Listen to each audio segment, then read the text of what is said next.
السلام عليكم، أخباركم إيه؟ في الفيديو النهاردة هنعمل مع بعض شوية قرص حلوين جدا. قرص كده طرية زي قرص الأفران، بس الريحة والطعم والجمال أجمل بكتير من اللي احنا بنروح نشتريها من بره. شايفين شكلها عامل ازاي؟ هشة وخفيفة وسمكها حلو جدا، وكمان ريحتها بقى جايبة لآخر الشارع. كمان محتاجين ان احنا نعمل حاجات كده تدفي البيت ويبقى ريحتها حلوة جدا، هتنفعنا على الفطار الصبح للأولاد، وكمان هتنفع في السحور لو احنا حابين نعملها في السحور. هقول لكم في الفيديو ده على المقادير بالجرامات وبالكوبايات. يلا بقى بينا نسمي بسم الله وندخل كده كيلو من الدقيق. الكيلو دقيق حوالي 8 كوبايات بالمج الشاي العادي. هنجيب كمان 200 جرام من السمنة و50 جرام من الزيت، يعني 250 جرام من المواد الدهنية. انا هوزن دلوقتي قدامكم 46 جرام، وبقية الجرامات بتاعت الزيت هنشوف احنا هنعمل بيها ايه. هو ده الزيت بتاعنا. بنحضر كل حاجتنا قبل ما بنبدأ في الوصفة.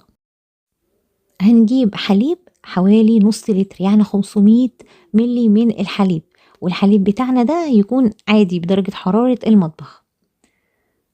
وزننا الحليب بتاعنا، والحليب بتاعي كان جاموسي كامل الدسم.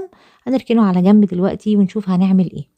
هنجيب بقى الدقيق بتاعنا ونحط عليه المواد الجافة، والمواد الجافة بتاعتنا هي بس ربع معلقة صغيرة من الملح كده، علشان طبعا طعم القرص بتاعنا يبقى حلو. هنقلب بقى الملح مع الدقيق كويس جدا، وهنبدأ نشتغل على طول في الوصفة.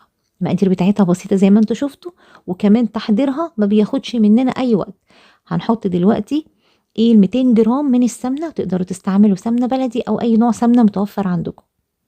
وهنحط كمان ايه 46 جرام او ال 45 جرام من الزيت بتوعنا على السمنه، يعني حطينا المواد الدهنيه وهنركنهم على جنب. دلوقتي هنبدا نحضر الخميره بتاعتنا، وتقدروا تحضروا الخميره قبل ما تضيفوا المواد الدهنيه على الدقيق، مفيش مشكله.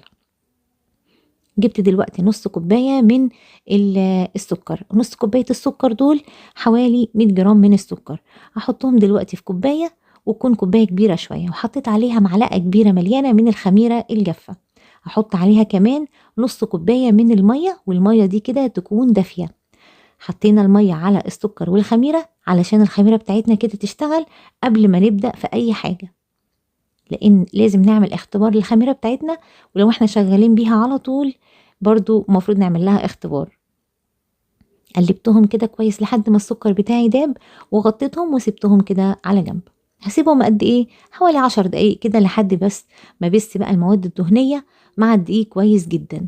تقدروا تعملوها في العجان كده بالكف، يعني تحطوا الكف وتحطوا المواد دي كده في العجان لمدة 5 دقايق. وتقدروا طبعا تبستوا بايديكم بالطريقة العادية خالص اللي احنا بنعملها دايما، ان احنا نعمل بصوابعنا او بايدينا الاتنين كده، نفركهم مع بعض لحد ما الدقيق كله يتشرب كويس جدا من المواد الدهنيه. لما نيجي نضغط عليه كده نحس ان هو متماسك شويه وبتفرفط معانا كده زي الرمل المندي.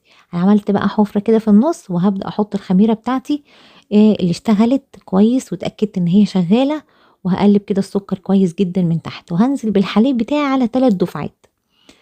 بس كده هنبدأ بقى نقلب بالسباتيولا بتاعتنا لحد بس ما نخلط شوية المواد السايلة مع الدقيق، حاجة بسيطة كده. وبعدين هنبدأ بقى نعجن بإيدينا، بنقلب بسيط بقى كده. وبعدين بنشيل بقى المعلقة دي خالص، وبندخل إيدينا علشان نبدأ ندخل كل المواد السايلة في الدقيق. والمقادير بتاعتنا مظبوطة جدا، يعني الدقيق بتاعي أخد النص لتر حليب، وكمان النص كوباية المية اللي كان محطوط عليها السكر.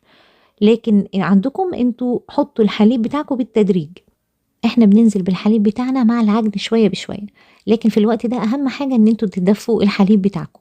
يعني قبل ما بنعجن خالص في الاول كده ما كناش مدفينه، لكن هنيجي نعجن لازم نكون مدفيين الحليب بتاعنا. حطيته في كسرولة ودفيته قبل ما اشتغل في العجين بتاعي. كنت بعجن كده 5 دقايق واريح دقيقة، وعجنت كمان 5 دقايق. يعني عجننا العجينة بتاعتنا دي لحد ما القوام بقى ناعم زي ما انتوا شايفين ومش ملزقة. يعني ممكن تبقى ملزقة بسيط قوي قوي. وعلشان اسرع العملية شوية، علشان الجو برد جدا، جبت حلة فيها مية سخنة ربعها كده، مش ملامسة طبعا للبولة بتاعتنا. وحطيت البولة بتاعتي وغطيتها بكيس بلاستيك مفتوح وفوطة مطبخ نظيفة، وهسيبها حوالي نص ساعة. بعد النص ساعة العجينة بتاعتنا كانت ارتاحت وبدأت تختمر، مش اختمار كامل. هاخدها كده أكور منها كور. وزن الكرة الواحدة حوالي 60 جرام، ممكن تعملوها بالنظر طبعا، لكن أنا بحب كل حاجة كده تبقى قد بعضها. أخدت الكرة بتاعتي وهبدأ أقفلها كويس جدا جدا من تحت، وبعد كده هبدأ أحطها بقى يا إما في علبة ليها غطا علشان تختمر اختمار كامل، يا إما هحطها في صينية وأغطيها بكيس بلاستيك مفتوح وعليه فوطة مطبخ نضيفة. ممكن تفتحوا الفرن بتاعكم كده وتحطها جوه الفرن بس من غير ما تشغلوه، يعني كأنه بالظبط كده حاجة انتوا بتحطوا فيها العجين بتاعكم عشان يختمر، مكان مقفول يعني. سبتها كده بعد ما كورتها، هغطي بقى عليها وهسيبها تختمر على بال ما اكمل كل تكوير العجينه بتاعتنا.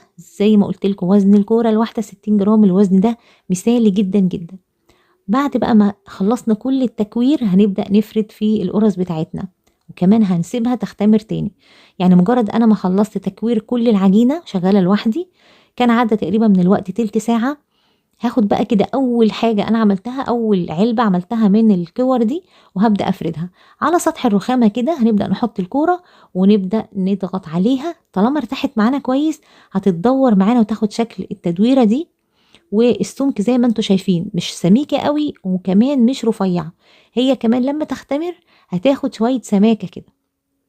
ارصهم بقى كده في صواني او سيجان مش مدهونة اي مادة دهنية خالص. زي ما انتوا شايفين بنضغط عليها كده بايدينا في كل الجوانب خصوصا الحروف علشان نديها شكل التدويرة دي، ونسوي كده الشكل بتاعنا ونحطها في صواني ونسيب بينها وبين بعضها مسافات زي ما انتوا شايفين.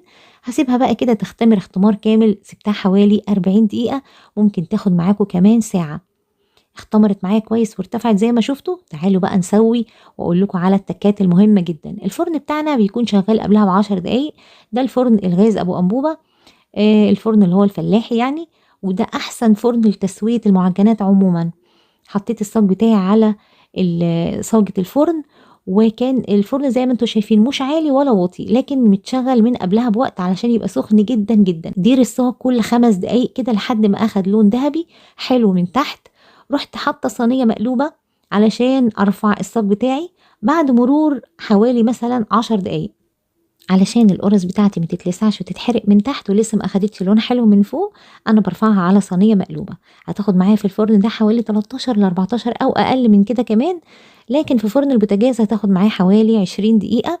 هنحطها برضو على الرف التاني من تحت، وهنبدا نلف الصاج، واول ما ياخد لون ذهبي من تحت هنبدا نرفعها فوق تاخد لون حلو من فوق تحت الشوايه، وبعد كده هتعبوها في اكياس بعد ما تبرد خالص. شفتوا بقى القرص بتاعتنا سهلة وبسيطة وشكلها حلو وطعمها كمان مش قادرة اوصف لكم. ان شاء الله انا متأكدة بعد الفيديو ده هتبقي استاذة في عمل القرص وتعمليها في 10 دقايق، ولا يمكن تفكري تشتريها تاني من بره لو جربتيها مرة واحدة. لو عجبك الفيديو ما تنسيش اللايك. السلام عليكم.